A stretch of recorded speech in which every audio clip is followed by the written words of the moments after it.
Yan kakapsat mga bunsoy, dito tayo ngayon sa may tapat ng football field. Football field ng University of Santo Tomas. Ang lawak oh. Lawak din ng soccer field nila.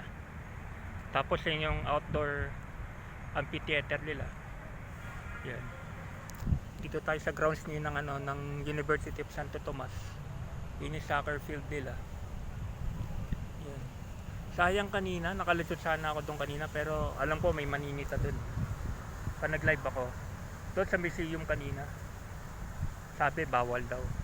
Pero wala naman nagbabantay, walang umiikot pero may CCTV yan. So, buti na lang in-upload videos ko lang.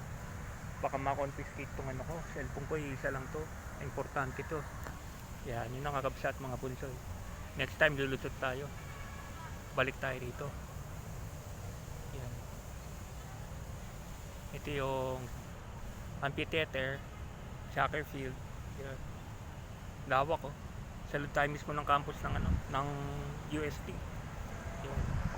Sige kakabsat mga pulsoy. Upload videos lang. Bye bye.